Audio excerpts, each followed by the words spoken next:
एक इंसान जो सब कुछ भूल चुका है, लेकिन अब भी उसके दिमाग में कुछ ऐसी यादें हैं जिसके सहारे वो आधी दुनिया को बचा सकता है। Bollywood silver screen presenting inferno. इस कहानी की शुरुआत में एक आदमी को दिखाया जाता है जिसका नाम ज़ोब्रिस्ट है। ये एक बहुत अमीर आदमी है, साथ ही साथ एक वैज्ञानिक भी है। ज़ोब्रिस्ट बताता है कि इंसानों की जनसंख्या 8 अरब से ज्यादा हो गई, बहुत जल्दी ये दुगनी हो जाएगी, जिसकी वजह से हम इस पूरी दुनिया को खो देंगे। जिस तरह से हमने इस धरती के आधे जीव जंतुओं को हमेशा के लिए खो दिया, और इसके पीछे सिर्फ और सिर्फ इंसान है। इंसान इस धरती के लिए एक कैंसर की तरह है। इसके अगले पल ही हमें दिखाया जाता है कि ज़ोब्रिस्ट भाग रहा होता है, उसके पीछे कुछ एजेंट्स होते हैं और हमें उसकी आवाज सुनाई देती है। वो कहता है कि आपको उस यंत्र को चलाना ही पड़ेगा जो मैंने बनाया है। उसको चलाने से इस दुनिया की आधी जनसंख्या खत्म हो जाएगी, और अगर ऐसा नहीं किया गया तो आने वाले 100 सालों में इंसानों का इस दुनिया से पूरी तरह से नामो निशान खत्म हो जाएगा। इंसानियत को बचाने के लिए मैंने इन्फर्नो बनाया है। अगर मुझे कुछ हो गया तो मैंने आपके लिए सुराग छोड़े हैं, उसके जरिए आप इन्फर्नो तक पहुंच सकते हैं। और ज़ोब्रिस्ट भागते भागते एक मीनार की ऊंचाई पर, यानी कि उसके टॉप पर पहुंच जाता है। उसके पीछे एक एजेंट होता है और अब यहाँ से वो कहीं नहीं जा सकता, इसीलिए ज़ोब्रिस्ट वहां से कूदकर अपनी जान दे देता है। इस घटना के बाद हमें जलता हुआ शहर दिखाई देता है, जहां पर लोगों ने मास्क पहने हैं। कई लोगों के चेहरे पूरी तरह से उल्टे हैं। और तभी हॉस्पिटल में एक आदमी की आंख खुलती है जिसका नाम रॉबर्ट होता है। रॉबर्ट की आंख खुलने के बाद भी उसे काफी सारे अलग अलग डरावने विजन्स आ रहे होते हैं। तभी यहाँ पर डॉक्टर आती है जिसका नाम सियाना होता है। सियाना रॉबर्ट को बताती है कि तुम्हारे सिर से एक गोली छू कर निकली है, इसी वजह से तुम्हें एमनीजिया हो गया है। एमनीजिया में इंसान अपने अतीत की बहुत सारी यादों को पूरी तरह से खो देता है। यहाँ पर जो सियाना है, जो डॉक्टर है, वो रॉबर्ट को बताती है कि जब मैं छोटी थी तब मैंने आपका एक लेक्चर सुना था। दरअसल रॉबर्ट एक प्रोफेसर है जिसकी सियाना ने बहुत सारी किताबें भी पढ़ी है। अब यहाँ पर सियाना को बताया जाता है कि पुलिस रॉबर्ट से मिलना चाहती है। यहाँ पर एक लेडी पुलिस ऑफिसर इनकी तरफ आ रही होती है और तभी वो बाहर स्टाफ पर गोली चलाना शुरू कर देती है। डॉक्टर सियाना समझ जाती है कि ये यहाँ पर रॉबर्ट को मारने के लिए आई है, इसीलिए वो रॉबर्ट को लेकर पीछे के दरवाजे से निकल जाती है। सियाना रॉबर्ट को टैक्सी में बिठाकर अपने घर की तरफ ले जाती है और तभी रॉबर्ट को खुली आंखों से बहुत सारे खौफनाक मंजर दिखते हैं। वो देखता है कि पूरा शहर जल रहा है। यहाँ पर उसे एक लड़की भी दिखती है जिसने अपना मुंह ढका हुआ होता है। साथ ही साथ उसे यहाँ पर बहुत अजीब से नकाबपोश भी दिखते हैं, जो कि उस तरह के नकाब, उस तरह के मास्क होते हैं जो 14वीं शताब्दी में जब पूरी दुनिया में प्लेग फैल गया था, डॉक्टर पहना करते थे। अब घर आने के बाद रॉबर्ट सियाना के लैपटॉप में अपना ईमेल आईडी खोलता है जो उसे याद होता है, और वो देखता है कि वहां पर उसे एक मेल आया होता है, और ये मेल होता है इग्नाजियो का, जिसमें उसने लिखा होता है कि प्लान के हिसाब से मैं तुमसे मिलने के लिए नहीं आ पाया। वो लोग अब मेरे पीछे भी हैं। जो चीज हमने चुराई थी वो बिल्कुल सेफ है और मैं भी। अंत में लिखा होता है पैराडाइज 25। लेकिन रॉबर्ट को बिल्कुल भी याद नहीं आता कि इग्नाजियो कौन है और इस मेल का क्या मतलब है। अब रॉबर्ट वॉशरूम में कपड़े चेंज करने के लिए जाता है, जहां पर उसे अपने कोट की जेब में एक ट्यूब मिलती है, लेकिन उसे इस ट्यूब के बारे में भी कुछ नहीं पता। और जब वो ट्यूब सियाना को दिखाता है तो पूरी तरह से हैरान हो जाती है। वो पूछती है कि तुम्हारे पास ये ट्यूब कहां से आई? ये गवर्नमेंट की है, इसे बायो ट्यूब कहा जाता है, जिसके अंदर बहुत खतरनाक चीजें ले जाई जाती है। उसका मानना ये होता है कि इसके अंदर किसी तरह का वायरस हो सकता है, क्योंकि इस ट्यूब को सिर्फ अंगूठे के निशान से खोला जा सकता है, वो भी उस इंसान की जिस इंसान के लिए इस ट्यूब को डिजाइन किया गया है। रॉबर्ट इस ट्यूब को खोलना चाहता है, उसका मानना यह है कि उसके अंगूठे के निशान से खुल जाएगी। सियाना उसे मना करती है, पर रॉबर्ट इसे खोल देता है। उसके अंगूठे के निशान से ट्यूब खुल जाती है। इसके अंदर एक और हड्डी जैसी ट्यूब निकलती है जो कि इंसान की हड्डी से बनी होती है, और जब रॉबर्ट उसे हिलाता है तो उसके अंदर से एक लेजर लाइट निकलती है। वो उसे दीवार पर चमकाता है और दीवार पर एक बहुत बड़ी पिक्चर क्रिएट हो जाती है। ये नर्क की वो तस्वीर होती है जिसे एक इटालियन राइटर ने बनाया था। उसके हिसाब से नर्क ऐसा होता है। इस तस्वीर में वो सारी इमेजेस होती हैं जो रॉबर्ट को अपनी विजन्स में दिख रही होती हैं, और जब वो इसे ध्यान से देखते हैं तो इसमें उन्हें एक नाम दिखता है जो होता है ज़ोब्रिस्ट। ज़ोब्रिस्ट वही इंसान है जिसने इस कहानी की शुरुआत में आत्महत्या कर ली थी, जिसका मानना था कि इंसान इस पूरी धरती को खत्म कर देंगे। पर रॉबर्ट और सियाना ने ज़ोब्रिस्ट का नाम पहली बार सुना होता है। वो गूगल पर उसके बारे में सर्च करते हैं और इन दोनों को उसकी सोच के बारे में पता चल जाता है कि किस तरह से वो मानव जाति की आधी आबादी को खत्म करना चाहता था। यहाँ पर उसने 14वीं शताब्दी के के प्ले का रेफरेंस भी दिया था, जिससे ये दोनों समझ जाते हैं कि वो कुछ ऐसा ही करना चाहता था जो 14वीं शताब्दी में हुआ था, जिससे पूरी दुनिया की आधी जनसंख्या खत्म हो गई थी। इन्हें एहसास हो जाता है कि इसका कनेक्शन किसी वायरस से हो सकता है। साथ ही साथ यहाँ पर जो पेंटिंग होती है, इसमें एक एनाग्राम भी होता है। एनाग्राम उसे कहा जाता है जिसमें शब्दों को, वर्ड्स को आगे पीछे कर दिया जाता है ताकि इसे हर कोई इंसान ना समझ पाए। अब ये देखते हैं कि यहाँ पर पुलिस भी आ चुकी होती है। दरअसल इन्होंने खुद ही उन्हें कॉल किया होता है, पर जब ये देखते हैं कि वहां पर वो लेडी पुलिस है जिसने हॉस्पिटल में रॉबर्ट को मारने की कोशिश की थी, तो ये यहाँ से निकल जाते हैं। ये गाड़ी में जा रहे होते हैं, पर रॉबर्ट को कुछ समझ नहीं आ रहा होता कि उस एनाग्राम का मतलब क्या है। सियाना यहाँ पर समझ जाती है कि ये एक इटालियन वर्ड है जिसे कहा जाता है चेरको ट्रोवा। इसका मतलब होता है ढूंढो तो मिलेगा। रॉबर्ट को याद आता है कि इसी शहर में एक बहुत बड़ा म्यूजियम है जिसमें एक बहुत ही फेमस पेंटिंग है जिसका नाम होता है द बैटल ऑफ मार्शियानो। और पिछली जो इन्हें पेंटिंग मिली थी जिसमें नर का नक्शा बना हुआ था, उसका अगला कनेक्शन इससे है। यानी कि अगर इन्हें वायरस ढूंढना है तो इन्हें उस म्यूजियम में जाना होगा और उस पेंटिंग से कहीं ना कहीं इन्हें कुछ ना कुछ सुराग मिलेगा। ये दोनों के दोनों वहां पर पहुंच जाते हैं और जब वहां पर ये पेंटिंग देख रहे होते हैं, तभी रॉबर्ट के शोल्डर में बहुत पेन होता है। उसे बहुत सारे अलग अलग विजन्स भी दिखते हैं और रॉबर्ट को अब याद आता है कि 2 दिन पहले जब वो अपनी गाड़ी में बैठा था तो पीछे से किसी ने उसे इंजेक्शन लगाया था। रॉबर्ट को लगता है कि हो सकता है कि वायरस उसी की बॉडी में हो। वो सियाना को ये बात बताता है। सियाना कहती है कि अगर तुम्हारी बॉडी में वायरस होगा तो अब तक वो मेरी बॉडी में ट्रांसफर हो चुका होगा, और हर उस इंसान के जिसके संपर्क में हम आए हैं, अगर उन्होंने तुम्हें वायरस नहीं दिया और तुम्हारी बॉडी में कोई नशीली चीज डाली है, तो अब भी हमारे पास मौका है कि हम वायरस को ढूंढें और इस पूरी दुनिया को बचा लें। अब यहाँ पर एक लेडी आती है जो इसी म्यूजियम में काम करती है। वो रॉबर्ट को पहचान लेती है। वो उसे बताती है कि आप 2 दिन पहले भी यहाँ पर आए थे। रॉबर्ट बातों ही बातों में उससे पूछता है कि मैं यहाँ पर क्या कर रहा था। वो बताती है कि आप कई घंटों तक डेंटे के डेथ मास्क को देख रहे थे। डेंटे वही पोएट, वही राइटर है जिसने नर की पिक्चर बनवाई थी जो इन्हें सबसे पहले मिली थी। अब ये तीनों की तीनों उस जगह जाते हैं जहाँ पर डेंटे का डेथ मास्क है, पर जब ये उस जगह पहुंचते हैं तो ये देखते हैं कि वहां पर मास्क नहीं होता। ये कैमरे की रिकॉर्डिंग चेक करते हैं और रिकॉर्डिंग में दिखाया जाता है कि रॉबर्ट ने एक आदमी के साथ मिलकर उस मास्क को चुराया था, और ये आदमी और कोई नहीं बल्कि इग्नाजियो होता है, वही आदमी जिसने रॉबर्ट को मेल किया था जिसमें उसने लिखा था कि जो चीज हमने चुराई थी वो पूरी तरह से सुरक्षित है। अब यहाँ पर सब लोग हैरान होते हैं कि रॉबर्ट ने उस मास्क को चुराया है। तभी यहाँ पर पुलिस भी पहुंच जाती है, पर रॉबर्ट और सियाना यहाँ से भागने में कामयाब हो जाते हैं। वहीं दूसरी तरफ अब एक सीक्रेट ऑर्गेनाइजेशन के हेड को दिखाया जाता है जिसका नाम हैरी होता है। हैरी का किरदार इरफान खान ने किया है। ये एक ऐसी ऑर्गेनाइजेशन है जो किसी सरकार के लिए काम नहीं करती, और ज़ॉब्रिस जो इस दुनिया की आधी जनसंख्या को खत्म कर देना चाहता था, उसने इन्हें एक टेप दिया था और कहा था कि एक पर्टिकुलर डेट के बाद इसे इंटरनेट पर अपलोड कर देना।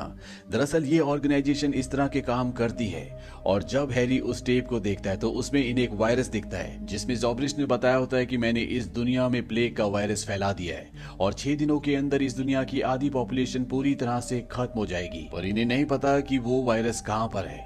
ये मैसेज सुनने के बाद हैरी पूरी तरह से परेशान हो जाता है क्योंकि इस टेप को रिलीज करने की डेट कल की होती है, यानी कि आज रात को ही वो वायरस पूरी दुनिया में फैलना शुरू हो जाएगा। हैरी फैसला करता है कि वो गवर्नमेंट के साथ मिलकर उनकी इस केस में हेल्प करेगा। वहीं दूसरी तरफ रॉबर्ट को दिखाया जाता है। उसे याद आता है कि जो उसे मेल मिला था जिसके अंत में एक वर्ड लिखा था, और ये वर्ड था पैराडाइज 25। सियाना इस जगह को जानती है। वो कहती है एक जगह का नाम है। ये दोनों के दोनों उस जगह पहुंच जाते हैं और वहां पहुंचने के बाद इन्हें वो मास्क मिल जाता है जो म्यूजियम से चोरी हुआ था। ये उस मास्क को देखते हैं, उसके पीछे कुछ लिखा हुआ होता है जो कि उस लोकेशन का पता होता है जहां पर वायरस है। अब इससे पहले कि ये इस मैसेज को पढ़ते, यहाँ पर वो एजेंट आ जाता है जिसने ज़ॉब्रिस का पीछा किया था, और वो इन्हें कहता है कि मैं WHO यानी कि वर्ल्ड हेल्थ ऑर्गेनाइजेशन का एक मेंबर हूँ, यानी कि उनके लिए काम करता हूँ। पर रॉबर्ट उसे नहीं पहचानता। एजेंट उसे अपनी पिछली जिंदगी आखिरी बातें याद करने के लिए कहता है। उसे याद आता है कि वो यहाँ पर एक लेडी के साथ था। तब वो एजेंट बताता है कि उस लेडी का नाम एलिजाबेथ है जो WHO की हेड है, और वो इस वायरस को हासिल करके फॉरेन एजेंसीज को बेचना चाहती है। रॉबर्ट एलिजाबेथ को जानता है क्योंकि वो किसी जमाने में एक साथ पढ़ा करते थे। एजेंट रॉबर्ट से पूछता है कि तुम्हें पता है कि वायरस कहां पर है। वो कहता है कि डांटे की डेथ मास्क के हिसाब से उसे वेनिस में होना चाहिए। ये तीनों की तीनों ट्रेन से वेनिस की तरफ निकल पड़ते हैं। रास्ते में एजेंट रॉबर्ट को बताता है कि ज़ॉब्रिस ने मेरे सामने ही आत्महत्या की थी। उसकी जेब में मुझे एक लेजर लाइट मिली जिसमें डांटे का नर का नक्शा था। दरअसल ये एक पहेली थी जिसे हम सुलझाना चाहते थे, इसीलिए कैम्ब्रिज में मैं तुम्हारे पास आया। दरअसल रॉबर्ट खुद एक प्रोफेसर है और वो डांटे के बारे में बच्चों को पढ़ाता है, इसीलिए उसके पास WHO वाले आए थे। पर यहाँ पर प्रोफेसर को याद आ जाता है कि उसके पास ये एजेंट नहीं बल्कि उसकी दोस्त एलिजाबेथ हेल्प मांगने के लिए आई थी। वो समझ जाता है कि ये एजेंट झूठ बोल रहा है। वो सरदर्द का बहाना करता है और जब एजेंट पानी लेने के लिए जाता है तो ये दोनों के दोनों यहाँ से निकल जाते हैं और वेनिस के उस चर्च में पहुंच जाते हैं जहां पर पूरी दुनिया से लोग आते हैं, जहां पर इनके हिसाब से वायरस होना चाहिए। वहां पर एक टूरिस्ट गाइड होती है और जब ये अपने क्लू के हिसाब से उससे इंक्वायरी करते हैं तो रॉबर्ट समझ जाता है कि वायरस यहाँ पर नहीं है। सियाना पूछते कि हम गलत चर्च में हैं। रॉबर्ट कहते हैं कि नहीं, हम गलत देश में हैं। इन्फर्नो वायरस वेनिस में नहीं बल्कि इस्तांबुल में है और अब इन्हें वायरस की एग्जैक्ट लोकेशन पता है। तब ये देखते हैं कि इनकी तरफ वही एजेंट आ रहा होता है जिसे ट्रेन में धोखा देकर भाग गए थे। ये दोनों के दोनों उससे बचकर जमीन के नीचे सुरंगों में चले जाते हैं और इन सुरंगों से बाहर निकलने के लिए इन्हें ऊपर एक खिड़की दिखती है जिसमें लोहे की एक जाली लगी होती है। सियाना एक लेडी को पैसे देकर उसे खुलवा कर बाहर निकल जाती है और जब रॉबर्ट ऊपर आ रहा होता है तो वो जाली को बंद कर देती है। रॉबर्ट ये देखकर पूरी तरह से हैरान हो जाता है। सियाना उसे बताती है कि ज़ॉब्रिस्ट उसका बॉयफ्रेंड था और ये ज़ॉब्रिस्ट के जितने भी क्लूज का पीछा करके यहाँ तक पहुंचे हैं। ज़ॉब्रिस्ट ने ये सारे के सारे क्लूज सियाना के लिए छोड़े थे।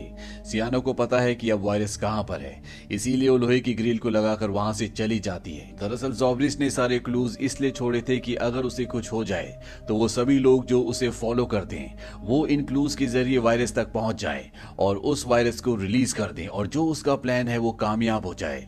और अब सियाना ये करने के लिए इस्तांबुल निकल पड़ती है। यहाँ से रॉबर्ट भी निकलने की कोशिश कर रहा होता है लेकिन तब तक वो एजेंट यहाँ पर आ जाता है जो रॉबर्ट और सियाना का पीछा कर रहा था। वो रॉबर्ट को पकड़कर अपने साथ ले जाता है और अब रॉबर्ट को एक बात और पता चलती है कि ये जो एजेंट है ये वायरस तक इसलिए पहुंचना चाहता है ताकि ये उस वायरस को दुनिया में फैला सके, क्योंकि ज़ॉब्रिस्ट के फॉलोवर्स में से ये भी एक होता है। पर इससे पहले कि रॉबर्ट से कुछ पूछता है यहाँ पर पीछे से हैरी आ जाता है और वो इस एजेंट को मार देता है।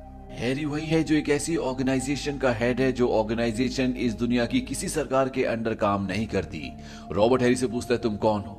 हैरी कहता है तुम मुझे एक मददगार समझ सकते हो, कई कामों के साथ साथ हमारी कंपनी भ्रम भी बनाती है और जो तुम्हारे साथ इतने दिनों से हो रहा है ये पूरा का पूरा भ्रम हमने बनाया था। तुम्हारे सिर पर जो चोट का निशान है ये गोली का निशान नहीं है, ये निशान भी हमारे द्वारा बनाया गया था। रॉबर्ट कहता है मेरी याददाश्त चली गई थी। हैरी उसे बताता है ये केमिकल का रिएक्शन था, हमने तुम्हें एक इंजेक्शन दिया था जिस इंजेक्शन का नाम है बेंजोडाइजेपियंस। मेरे एजेंट ने तुम्हें किडनैप किया, तुम्हारी याददाश्त मिटा दी ताकि हम एक नई कहानी लिख सके। हॉस्पिटल में जो लेडी पुलिस वाली आई थी वो मेरे लिए काम करती है और उसने डॉक्टर पर जो गोलियां चलाई थी वो नकली थी। डॉक्टर भी हमारा एजेंट था और ये सब हमें इसलिए करना पड़ा क्योंकि हम तुम्हारे जरिए एक पहेली सुलझाना चाहते थे। ज़ॉब्रिस्ट के चाहने वाले पूरी दुनिया में हैं, पर जब उसकी मृत्यु हो गई तो उसकी गर्लफ्रेंड सियाना हमारे पास आई क्योंकि उसे पता चल गया था कि ज़ॉब्रिस्ट ने हमें किसी काम के लिए हायर किया है। दरअसल उसने हमें एक वीडियो दिया था जो उसने हमें एक डेट को रिलीज करने के लिए कहा था। सियाना ने हमें बताया कि ज़ॉब्रिस्ट कोई बायोलॉजिकल काम कर रहा था, अगर वो काम किसी गलत हाथों में पड़ गया तो पूरी दुनिया तबाह हो सकती है। हमें उस वक्त इस वायरस के बारे में कुछ नहीं पता था, इसीलिए हमने उससे हाथ मिला लिया। फिर उसके बाद डॉक्टर एलिजाबेथ आपसे मिलने के लिए आई और ये हमारे पास एक अच्छा मौका था क्योंकि एलिजाबेथ के पास ज़ॉब्रिस्ट की वो लेजर लाइट थी जिसमें नर्क वाली फोटो उभरती थी जिसमें कई सारे सवाल थे। दरअसल उन सारे सवालों के जवाब तुमसे चाहती थी। उसने उस पिक्चर वाली लाइट को एक बायो ट्यूब के अंदर रखा और तुम्हारे फिंगरप्रिंट के साथ उसे लॉक कर दिया, इसीलिए हमें तुम्हें किडनैप करना पड़ा। और हॉस्पिटल में जब सियाना ने तुम्हारी मदद की तो तुम्हें उस पर विश्वास हो गया, पर जब वो तुम्हें भगा कर ले गई तो हमें उस पर शक हुआ और जब हमने पूरी छानबीन की तो हमें पता चला कि एक वायरस है जिससे आधी दुनिया खत्म हो सकती है और इसीलिए अब सरकार के साथ मिलकर हम उस वायरस को किसी भी कीमत पर हासिल करना चाहते हैं ताकि वो गलत हाथों में ना लग जाए।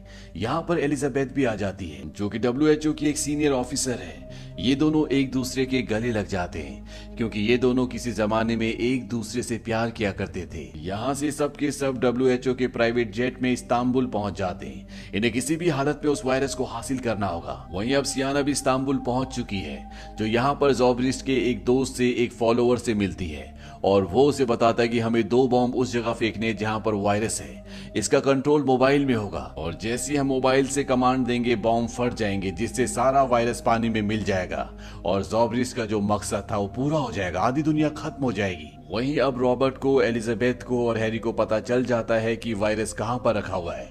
ये एक ऐसी जगह पर रखा होता है जहां पर एक बहुत बड़ा म्यूजिकल प्रोग्राम है, जहां पर अलग अलग देशों के लोग इस प्रोग्राम को देखने के लिए आए हुए हैं। अगर यहां पर वायरस फैला तो इन सब लोगों के साथ ये वायरस पूरी दुनिया में फैल जाएगा। एलिजाबेथ इस पूरे इलाके की फोन नेटवर्क को पूरी तरह से जाम करवा देती है और यहाँ पर जितने भी लोग होते हैं उन सबको यहाँ से निकाल दिया जाता है। इस्तांबुल की बहुत ही प्राचीन, बहुत ही फेमस जगह है जिसका नाम होता है बेसिलिका सिस्टर्न। एलिजाबेथ और उसकी टीम बहुत देर तक वायरस को ढूंढती और फाइनली उन्हें वायरस मिल जाता है। पर इससे पहले कि वायरस को यहाँ से सुरक्षित तरीके से ले जाते, यहाँ पर सियाना और उसके लोग पहुंच जाते हैं। हैरी उसके दो साथियों में से एक को मार देता है इससे पहले कि वो दूसरे को भी मारता। सियाना उसे पीछे से आकर मार देती है और साथ ही साथ एक बॉम्ब को पानी के अंदर फेंक देती है जहां पर वायरस है। उसके हाथ में मोबाइल होता है। यहाँ पर रॉबर्ट उसे समझाने की कोशिश करता है पर वो उसकी कोई बात नहीं समझना चाहती। उसे लगता है कि वो मानव जाति की रक्षा कर रही है, इंसानियत को बचा रही है, इसीलिए वो मोबाइल का बटन दबा देती है। पर यहाँ पर पूरे सिग्नल जाम होते हैं, बॉम्ब नहीं फटता। सियाना खुद पानी में कूद जाती है और मैनुअली उस बॉम्ब को ब्लास्ट कर देती है। इसमें सियाना की मृत्यु हो जाती है पर वायरस पानी में फैलने से बच जाता है क्योंकि उसे एक सुरक्षित कंटेनर में रख दिया होता है।